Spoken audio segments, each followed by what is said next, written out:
If you've been watching our channel for a while, you might be wondering, what is With the Band and how was it started? Well, we are here today to tell you just that.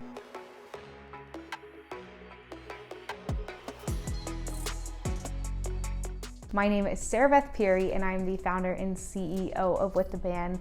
And I started working on the idea for With the Band way back in 2016 was the first time I ever thought of the idea. So I grew up in Nashville, typical teenage fangirl, loved waiting in all of the lines for the boy bands, going to all of the shows. And then I went to Belmont and double majored in music business and entrepreneurship. And that is really where I started to learn all of the different types of jobs you could have in the music industry. And after I learned about all of those, I realized I wanted to work with a fan.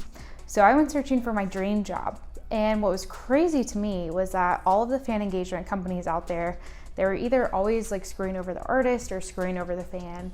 And from being both a fan and then interning with artist teams, I realized it could be really beneficial for everyone to do a better job at fan engagement. Over a year of research later, I could not find a solution. And that is where I first told someone the idea of With the Band. I did the Belmont business plan competition. You can see my little photo here. This was the first time I told anyone about the idea, which is crazy. And I ended up winning first place prize for my business plan and then pitch. And after winning this, I thought maybe the idea for With the Band was good. However, people call it the Belmont bubble. Like, they're just nice to you because you go to school there. So I thought, I need to get out of the school. I need to tell other people about the idea and see if they think it's good too. So then I did the Launch Tennessee. It was a statewide pitch competition and I ended up winning that too. And I got this little photo, and this was really the first time I decided to start the business. So the nice thing about pitch competitions, especially when you're a student, is a lot of them have grant money. And so that's how I was able to raise enough money to start the company in the beginning. And so initially the first product we launched was in 2019, and it was an app that enabled fans and artists to create and participate in fan projects and fan meetups. So fans are creating these all over the world. You can see some of the old mock-ups we have of the app here. I learned Adobe XD. I don't know code myself. I found some incredible people. Shout out to Ben and Manila,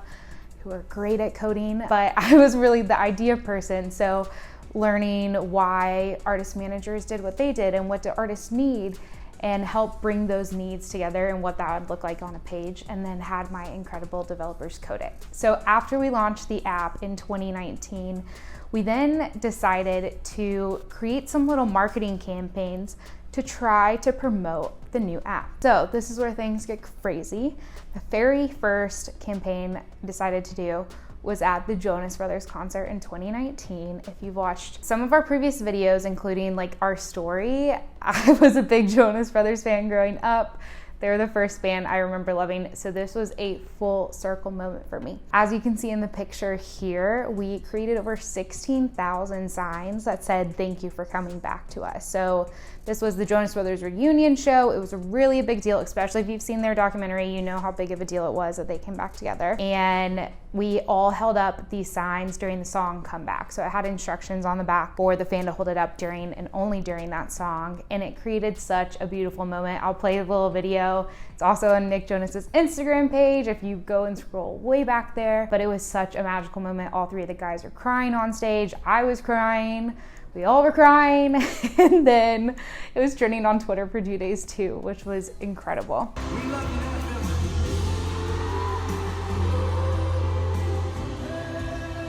After that, we got a lot of other artist attention, and so we ended up partnering with Casey Musgraves and created a rainbow during the song Rainbow. So depending on where the fan was sitting in the audience, they had a different color sheet of paper, and it had instructions to hold it up to your phone flashlight. So that is what created the incredible glowing lights around the arena. And these were going great, and as a startup and a young female entrepreneur, I was feeling great about the traction we had, and then COVID hit, which just threw a dent in everyone's plans, as we all know. And so it was back to the drawing board. Of course, we could not do these big arena size events, and some of the events that we were planning out for 2020, some of those artist teams just asked me, Sarah Beth, like, what do we do now? We have no idea what to do besides Instagram Live. Just give us anything. And so that sent me down this big rabbit hole where I found out that there were a lot of tools for baby level acts, but a lot of these medium to larger size, like when you think of acts that are played on the radio, they didn't have a lot of options. It was kind of like a newsletter, a 90s forum website, a completely customized app that costs over $100,000. There was not a good solution, and I could not believe, as both someone who's been a huge super fan and as someone who's worked on an artist team, that there was not a better solution for this. So we ended up developing out our whole web app platform to enable an artist to create their own fan crew. So a fan crew is a modern day version of a fan club. We always say, think of Patreon, if you know what that is. It's a business model where it's zero startup cost for an artist to create a fan crew. And then once a fan purchases a membership, the artist automatically gets 70% of that revenue.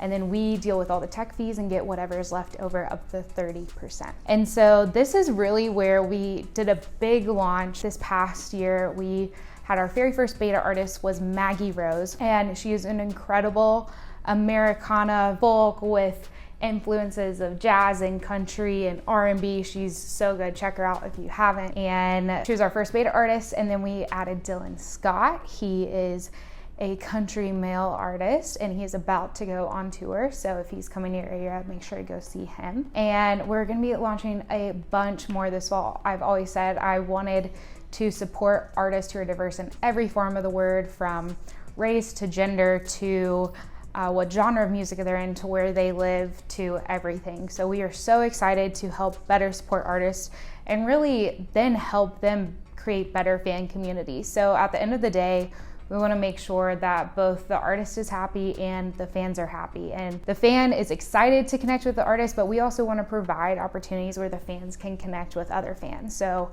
we've done that through things like fan matching, where fans get paired with another fan who's in the same fandom so they can become friends. And also within the fan crews, fans can talk to each other, they can mention each other, DM each other.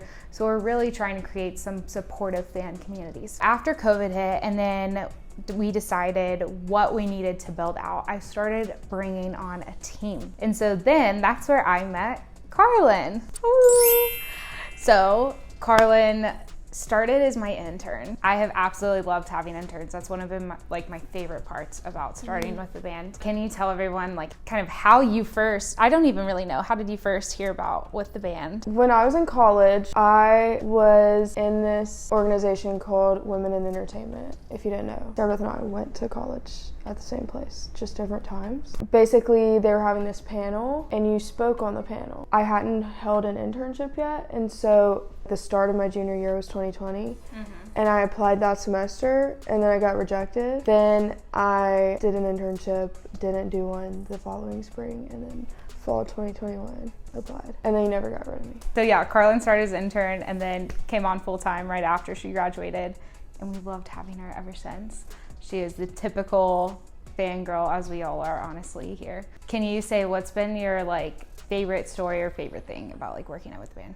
My favorite story is the 5 Sauce Today show story because I feel like that shows everyone how crazy we are. And we have that vlog up so you can go watch it. Also, my favorite thing is when fans tell you how much something means to them, or they just are simply thank you for highlighting fandom and breaking the stigma. What's your favorite thing you've learned? My leadership skills have developed a lot. I just know how to manage, because I also oversee interns. I also though feel like I'm more comfortable now with me as a fan than I was 2 years ago. If you don't know, watch any of our videos and you will see how we are both fans, but we are also music industry professionals, and you can be both. When you are in music, everyone gets in music because they were once a big fan. So we really try to support the fandoms and support fangirls who want to become professionals in the music industry, because when you are a super fan, you're gaining so many skills that you should be putting on your resume,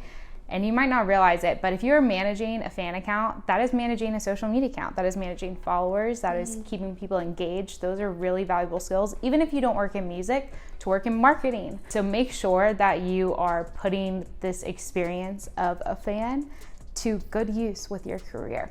And also, if you are interested in interning, we'll put the link down below. You should apply, because honestly, it is a lot of fun. We have 5 interns or more, usually every semester. And we are based in Nashville, so you get to come in the office and we have little parties. Where do you want to see like With the Band go in the future? I think like we're both on the same page. Like the ultimate vision is for like top 40 artists to be on the platform. But also I think the goal would be to like become a fan engagement division of like a major label.